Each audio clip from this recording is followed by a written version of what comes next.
Now, it's hard enough running a marathon anyway, but imagine doing it with a stoma. Well, that is exactly what today's guest has done. Today on TRC Meets, we are talking to DJ, media personality, and now author Adele Roberts, who's actually a mate of yours. Yeah, she's got stories. Trouble. This is TRC Meets, where we meet amazing runners with incredible stories. Adele, welcome. Thank you. Hello. I can't believe I'm here. I watch you all the time. No, you don't. I do. Really? Yeah. You know I'm your fan, Rick. Come on. Oh, this is incredible. When till we get onto the spinning on the back stuff?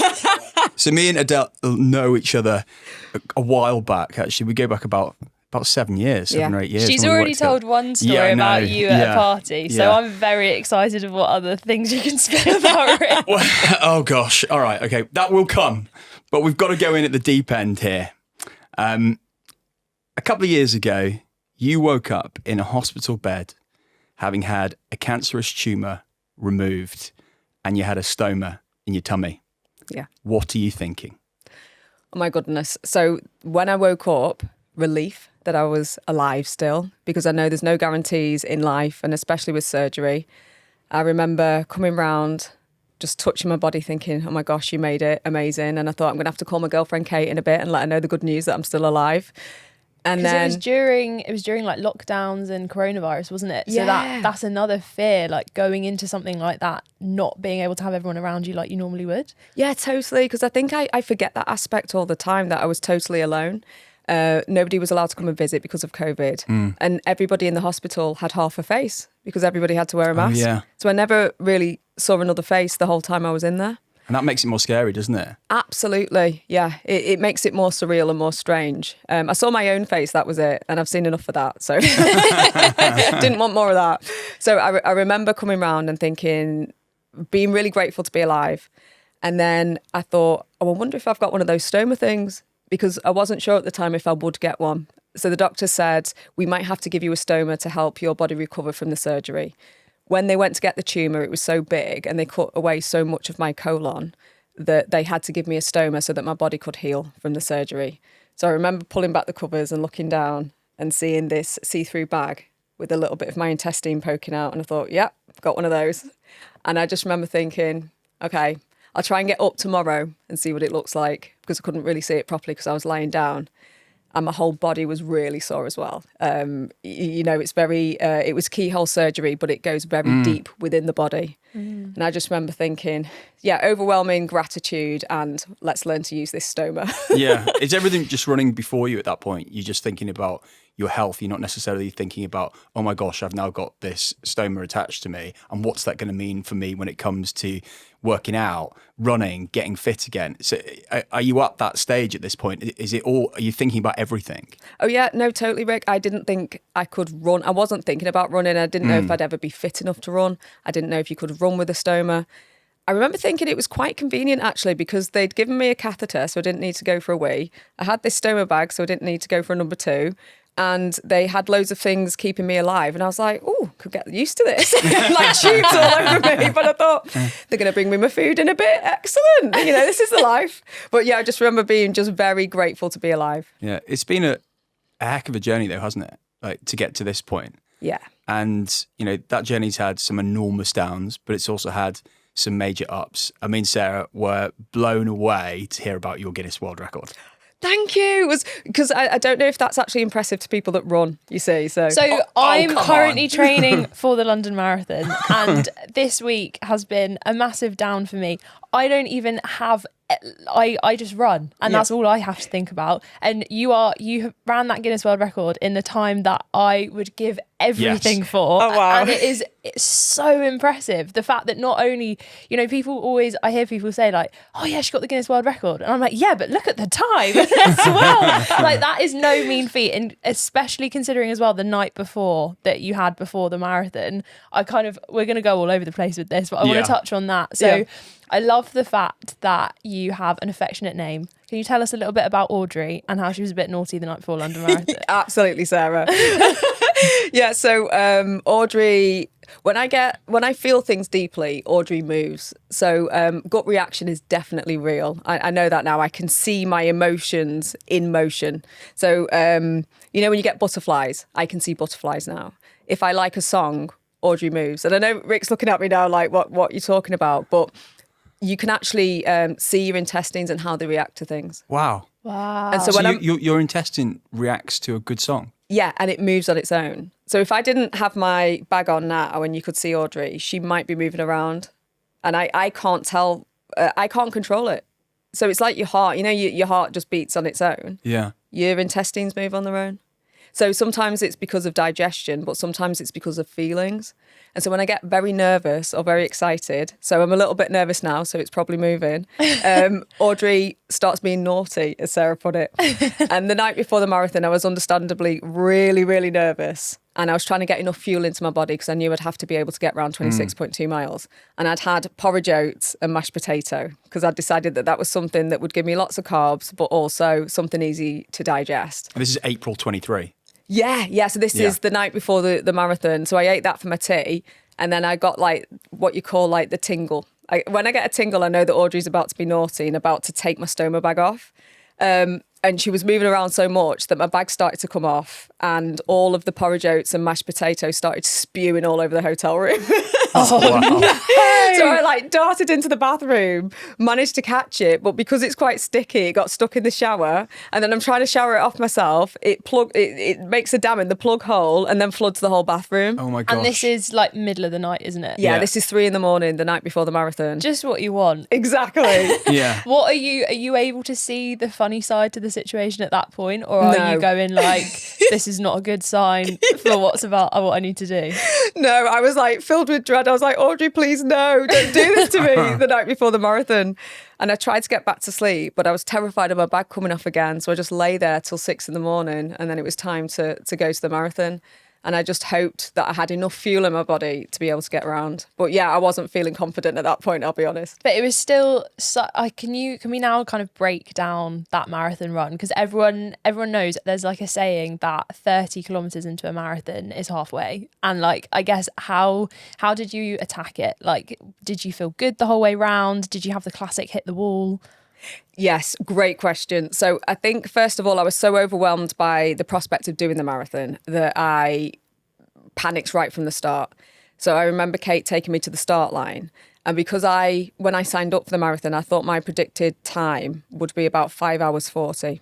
So I didn't think I would be as fast as I ended up being. Wow. So I had to wait, I think, half an hour at least before I could join the start line. So by the time I got there were people streaming right across the start and it was very busy. And was your predicted time based on like previous runs? Is that what you put in? No, it was based on when I decided to do it, I went for a little run to see how fast I was, and that's how fast I was. I would have finished in 5 hours 40. Oh, right, got it. So you're just like, right, this is a comfortable pace. I'm going to try and build up this pace. Yeah. And that's what I can do. Right. Because I didn't know at that time if I could do a marathon with a Stoma, and I didn't want to put pressure on myself. So yeah, when I signed up, it was about 5 hours 40. And then it was shortly after that when I looked into training that I started to realise there was no Guinness World Record for anybody with a Stoma. And you thought, cha-ching. I thought, That's mine. Yeah, well, Yeah. I thought, I won't be doing this again, so why not register? Because it's just a lovely marker in the sand for people with a Stoma to go, do you know what? It could be possible. And then they wrote back to me and went, you got to get 4 hours. So I was like, great, that's not going to happen. That's a bit mean. I know. Isn't it? Yeah, but I thought, well, I'll give it a go. Yeah. So as I started the training, I started getting fitter and started getting faster. But yeah, when I started the actual marathon, it was very busy on the course, and old me would have panicked. I would have been like, I'm not going to get the time that I need. But I just try and now treat mile 1 as the start line. So I ease in over that first mile. And like you say, the 30K thing, I decided that I wouldn't treat Tower Bridges halfway. I would wait until I came to the second part of Rainbow Row Oh, that's very clever. as the halfway Yeah. point. So I was That's a like good very steady in my mentality. pace Yeah. until about mile, is it 20, 21, mile 21. Yeah. And I knew I only had like a 10K then. And I thought, well, I Only a know from 10K. Yeah, you training, can do that. You can do that. and I know from training I'm all right across a 10K. And then that's when I put like the speed in and I thought, right, just bolt to the end now. So yeah, I waited right until mile 21 before I actually To went go for it. Yeah. But, it started off during your chemotherapy that you were doing 5K a day, and some of that was just walking. Yeah. So you came a long way in a short period of time. Yeah, thank you, Rick. Yeah, I was so ill during chemotherapy, especially towards the end, that I could only walk some days. But part of me trying to deal with cancer and deal with chemotherapy and get myself back on track was doing what I could when I could. Yeah. And not worrying too much about how fast it was. I just thought as long as you keep moving forward, you'll move forward in your life. And so I made a promise to myself to just at least do 20 minutes of walking every single day. And like you say, that challenge, make sure you do 5K, no matter how you complete it, just try and do it. Yeah. Yeah. And how did those 5Ks or 20-minute walks, how did they make you feel when, I'm guessing you're going through one of the hardest times of your life? In some senses, incredible. When I put music on and I move my body, I lip sync for my life in my head. I'm like one of the drag queens off RuPaul's Drag Race. And I just imagine myself like having the time of my life. But there were days when my hands and my feet were very, very sore. So sometimes those walks would literally be a shuffle and I'd be bent over and people would look at me funny, almost like, well, why is that girl who they perceive to be like young and fit bent over and very slow? But it was because my hands and my feet were suffering so much. But I just made sure, don't give up, just keep going no matter how slow it is. You had massive shoes on, didn't you? Yeah, like these Hoka trainers. Is that how you say it? Is it Hoka rather than Hoka? Well, it depends if you're asking. Interesting one. Please tell me. They used to be called Hoka 1-1s, but I used to thought Or because Hoka One One. yeah, I used to thought it was Hoka One One. Then they've like shortened They it shortened down. it and they are just Hokas. They are Okay. good though. Yeah. Super comfy as well. Yeah. And it's the Bondi X. So what was really strange was I did a running event. When I first got diagnosed, there was a week where I didn't know how serious the cancer was.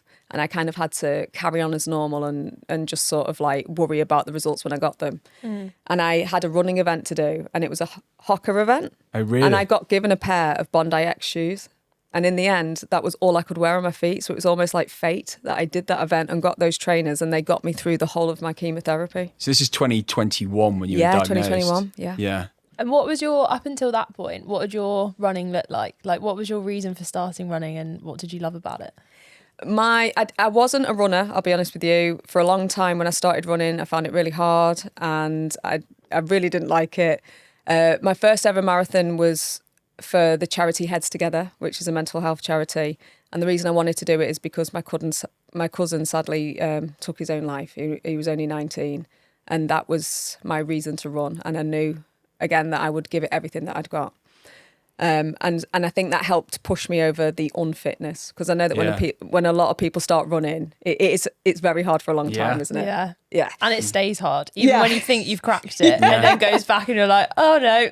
Yeah, totally. We're back. Your running journey's been relatively short compared to, most people. You started running in 2017. When I first met you and we used to work at Radio 1 together, you weren't a runner when you started out there. You know, don't you? Like how much have I transformed in the time you've known me? Fitness-wise, I incredibly. was much bigger, wasn't I, Rick? Yeah. But you've always liked the hoodie. Always. I'm black. Always wear black. Always wear a hoodie. Yeah.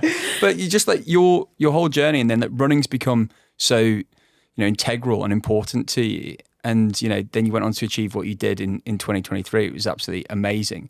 Where are you now with your running? I adore running, and I think it's the way I stay stable. It's strange that I started running because of mental health, and I think it helps me with my mental health. I've been through some very dark times in my life, and I didn't have a way to cope. And I'm so glad I found running. It used to be music, but now it's running and music. And when I fuse the two, I just feel amazing. Sarah and I love this quote. They say, if you ever need to restore your faith in humanity, go to a marathon. I love that from your book. Yeah. Would you agree? Like, there's nothing like that atmosphere, is there? No. And I went and watched the Brighton Marathon recently and I turned to someone he's only done one and I think we were at like mile 4.5 and I had tears in my eyes and I was like, isn't this great? And he was like, I don't get it. And then we went to the finish line 4 or 5 hours later and he had tears in his eyes and he was like, I get it now. I've remembered. Because you can't put into words what you will go through, like kind of alone within however long you're running that marathon. Like those 26.2 miles, it's you who gets you from mile 1 to the end. And I guess that's like symbolic to loads of other things in life where you can have so many people around you cheering you on, but it is you that's going to get you to that end point. I don't know if you found that in the marathon as well. Well said. And I think what I love as well is anybody who turns up to cheer, all the volunteers, everybody's doing something for someone else. And I think a lot of the time runners are running for a cause close to their heart or family members that they've lost. Like, I'm getting goosebumps now thinking about it. And what I love when you're in a race is seeing people's T-shirts and who they're running for and why they're running. And that gives you a boost. If you get through a marathon and you read those and you're not in tears. No, I know. And yours has Adele plus Audrey. Yeah. On it. And Audrey got her own medal as well for the marathon. That is, I mean, Kate's in the room with us now. So well made. So cute. Do you know, Audrey got more shout outs than me. Did she? Yeah. When I was running around, people kept going, "Go on, Audrey." And I'm like, I'm the one doing the running. And is it right you're gearing up for London again? Oh, no, I'm going to London to cheer this year. Yeah. So are you so excited to now be on the other side? Have a little sit down. Yeah. Where are you going to be cheering? So I hope that I'm going to be part of the BBC commentary team. Oh, really? And what we're going to do is, I don't know if I can say this, but I'm going to say it anyway because I love you, Rick, and I know you. I trust you. We're going to be getting shout outs from people that are watching at home that maybe can't make it to the marathon and cheer on the people that are actually running in it. So obviously the elites go off, and then when everybody else joins into the race, I'll be there to do shout outs and say well done to people. Oh, that's going to be so That's good. awesome. That'll bring like all of the emotions back. Because once you'd crossed the line and you know you'd done it, how were you feeling at that moment? Like you say, there was lots of stages to it, and crossing the line was so special. Whitney Houston's One Moment in Time was playing in my headphones when I crossed the line, and that felt like a movie. And then I knew Kate was somewhere on the other side of the finish line, so I was just like, walk. yeah, totally. But I was just like, oh my gosh, we did it. I need to tell Kate that we've done it. Oh. But then somebody mentioned about the record to me because I'd kind of forgotten. I just did it in stages. I was like, get to the start line, get to the finish line, and then see if you can do the record. And all those things happened. It was such a special day. And you quite comfortably had done the record. Yeah, so I'm surprised you forgot. It. Yeah, well, it was more like I was just taking it mile by mile. And I think that, you know, in the book I explain, I always break things down into steps. And I think I try not to get too overwhelmed. So I try to just give myself mini goals. And then I think that's how I actually achieved more than I thought was possible. And I wasn't sure about the time because my watch had started funny. And then I was so far behind the main clock, I didn't know what time I'd got. So it looked like I was slower than 4 hours. So I had no idea. Oh, so that must have been even more special when you realised that you had done it. How did that feel? I couldn't believe it because Gabby said 3 hours, 30 minutes and 22 seconds. And I was like, I tried, you know, you like, don't swear. You're on TV. It's such a nuts time. I can't even tell you how much of a nuts time. Did you have to stop much on the way around? Yeah, there was one stop. And I kind of took too long on that stop because I thought if I hadn't have stopped, I could have got under 3:30. Yeah. But I'll still take the time. But I stopped to go to a Portaloo. And when I got in the Portaloo, somebody had peed on the seat, so I had to clean it. So it took a good 2 minutes to do that wee break. I'm like, oh, if I'd have held it in, I might have been able to get under 3:30, but I'll take the time. Incredible. You're really keen to talk to people about the signs of bowel cancer and what to look out for. Yeah. And, you know, in your book, you're pretty raw when it comes to, you know, check that because it's well worth it. It will save your life. Absolutely. Sadly, bowel cancer is the second biggest cancer killer in our country. So first is lung cancer, bowel cancer second. And it's because the symptoms can be explained away. People don't realise a lot of the time. And also because by the time it gets found, it's usually too late. So I've just been very lucky that first of all, I saw the signs. And second of all, that it got caught in time. And you'll see in the book as well that I'm actually on a TV show. I'm a celebrity experiencing the symptoms for everyone to see. In real time. Yeah. With like the whole production, a doctor on set. Yeah. And they even missed it. You're giving your food away on I'm a Celebrity. Nobody gives their food away on I'm a Celebrity.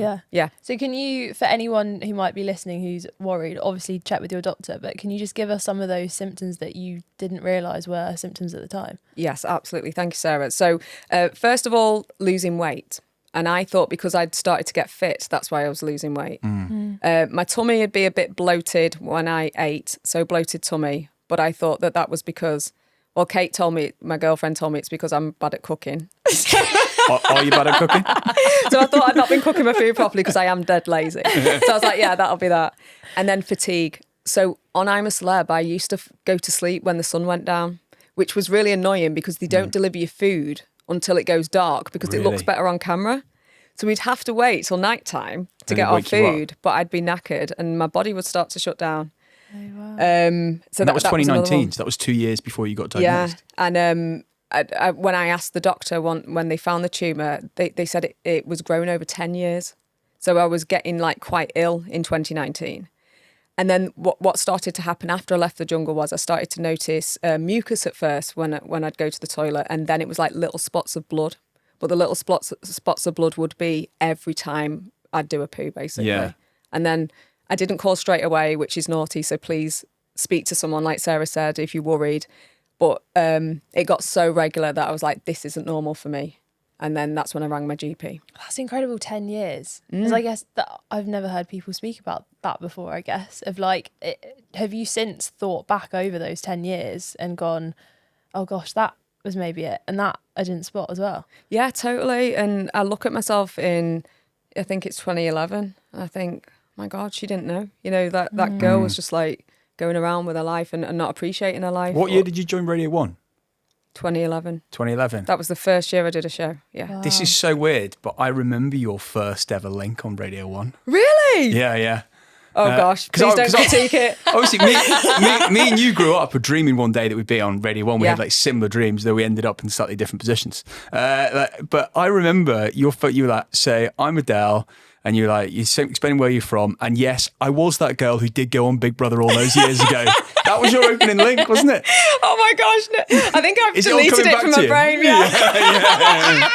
I don't know why, because I was such a Radio 1 fanatic, even though I worked there and I just started working there. I always listened to the DJ's first show, and I remember your first link, which is mad now. Oh my gosh. That is so cool. Right, next question. No, it's your turn now. You can remind me about the different parties and me doing bad things on my back. Oh yeah, so what's the best thing Rick's ever done in your presence? Well, there's been a lot, but the first thing I remember is got stories for days, Rick. Excellent. The microphone one's coming. Welcome to a 2-hour podcast. But I remember the when I first joined, it was one of the last ever parties, wasn't it, in the old building where Radio 1 used to be? Yeah, television's out the windows kind of stuff. Yeah, totally. But Rick wasn't throwing the televisions, but it was like a warehouse rave. And Rick was leading the dance floor, and he can break dance, let me tell you. He can spin on his back, he can do flares. He's amazing. I don't know this boy. Yeah, what's that? It's like sort of like where you kick your legs up, isn't Twist, it? It's like, in the Stop it. Yeah, honestly, he's amazing. And I was like, my God, Newsbeat are lit. I was like, I should be working for Newsbeat. I thought she was going to talk about the time that I basically ruined her show one day when I came in to do Newsbeat, which is like a 15-minute just annoyance in the middle of her show. And then I started beginning the programme. I was like, I can't hear myself here. I was like, haven't pulled the microphone down. And I'm thinking, I was just talking to her. She's just fiddling around on the decks trying to fit it. I'm just like, oh yeah, microphone, everyone. Sorry, we'll start again. Oh God, chaos. Well, hopefully Rick's press record today. Yeah, I have press record. Oh, please. Yeah. Yes. So you're running now, post-marathon. What do you use running for, and are you still getting out for runs? Yeah, well, I've been dancing on ice recently, so I've been doing a little bit of that. So I've not got properly back to my running yet, but running for mental health, without a doubt. It's the way I de-stress, and I didn't know that about running. I didn't realise it was important for someone like me to do. So now I feel like I'm the family dog. Kate puts me out in the morning, lets me go for a run, then gets me back in later on in the day. You're good though at not letting stress get to you, because you don't do WhatsApp. No, you definitely don't do DMs because you haven't replied to any of mine for years. Sorry, Rick. But do you find that you're quite like, is that a conscious choice that you have kind of a limit that you let in, and that's how you kind of deal with stress? Yeah, I've learned to get better with stress because I did used to suffer a lot. And I think that now, I think I say in the book, your phone's there for your convenience. So don't worry too much about feeding everybody else. Look after your own mental health. And it's just more that I'm quite shy. I'm quite an introvert and I just get overwhelmed. And so I feel bad if I've not replied to people. So it's almost like sometimes I just don't even go to look if people have got in touch because I'll worry and I don't want to worry. I'm the same, yeah. Yeah. Like that, I do think that's the thing that a lot of people don't realise is that all of the, the things sometimes people post saying like, if you've got your mail app and it has like 13,000 unread emails and there's two types of people in the world. People who go, oh yeah, same. Or people who are like, what's going on? There's so many to get back to. I'm the same. I have to like that. I need to get better at just leaving my phone to one side. Yeah, I'm terrible. Literally terrible. Stoma stigma. You're really keen to eliminate this, aren't you? And just tell people it's there and look, I can run a marathon with it. Love that, Rick. Yeah. I didn't realise there was so much shame surrounding stomas because... I think there is. Yeah. There is, and I didn't realise. I remember some of the people that would talk to me when I might get one were almost like, oh, sorry, you're going to have a stoma. But I was like, well, it's going to save my life. Like, why would it be a bad thing? And also, when I did get it, nobody was like, this is how you get yourself to running again, or this is what's possible movement-wise. And so I just made it my little mission, really, just to show people that you can get your life back, you can start running again. And there's nothing to be ashamed of. It's just a different way of going to the toilet. Yeah. One of the things I loved as well that you talked about in the book is the fact that actually some people might see it as this is everything that's getting taken away from me, but you saw it as like a newfound appreciation for your body, and actually post having it, you feel so much better about your own body. Absolutely. And Rick will know I used to be a very different person. I used to hide away all the time. I was very much not looking after myself. Used to eat junk food, was very overweight, and as in unhealthy. So it's not necessarily that I had a bigger body, it's just it was an unhealthy body spiritually and physically. And I'm just so glad that I found running, because I think mentally and physically now I'm in a much better place. And the only thing that's different between me now and me then is mindset, really, and movement. And like you say, that the stoma helped me appreciate my body. This body kept me alive. I shouldn't be ashamed of it. I should be grateful to it. And I've got a body that can work and move. Some people are bedbound. Like my mum in her final days couldn't get out of bed. She would have swapped with me in a moment. And I just felt like a bit of a brat that I'd been so down on myself, when really I'm very lucky. And what would you, if you could go back to 2011 you and tell her, this is what's to come, this is what's going to happen, what would you say? Oh, I'd be so happy for her, because I was very in a different place, in a dark place, and I was down on myself, and I didn't have any self-care really, and I'd tell her that she's going to be the one that's going to change our life, and I'd be proud of her. Oh, you're making me emotional, mate. Oh, thank you. What about now? How is Adele now? How do you feel health-wise? I feel like I'm getting back to the old me. Doing Dancing on Ice showed me that there's still a way to go physically. My bones were very vulnerable on Dancing on Ice. I fractured my wrist. How's your iron content? My what, sorry? Your iron content. Oh, yeah, good question. Yeah, much better. So I'm still getting treated for anemia, but it means that I can manage it now. Hopefully in the future I'll be able to have my stoma reversed. It's not possible at the moment because my colon is too twisted, but if they can get that working again, hopefully I can have my stoma reversed. And I think just going forward, I'd like to maybe do a children's book about stomas, just so that can hopefully help some of the younger people who have them. Because I think if we know at primary school level that that's okay, we won't have this problem. People won't be feeling ashamed and won't be hiding themselves away. And people will hopefully be checking their poo as well. Absolutely, yeah. You've come such a long way. You should be so proud. Thanks, Rick. Thank you very much. 100%. You have... Well, I'm taking on London Marathon in a couple of weeks and feeling very, very nervous about it at this point. But hearing your story and how you break it down, that is what I'm going to try and do. Oh, I love that, Sarah. Thank you. And I'll be there at the finish line. I'll come find you. You'll see me broken at the end. You don't know your number yet, do you? But I'm going to track you, if that's all right. Thank you. Yeah, I've got. How many people are you going to track?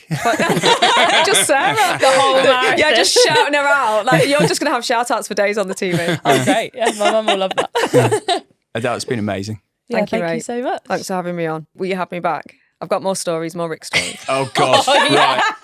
Right. No. Yeah, we'll do another one without Rick. Yeah, you can have Andy next time. We'll have the Olympian in instead of the guy who wrecked your studio.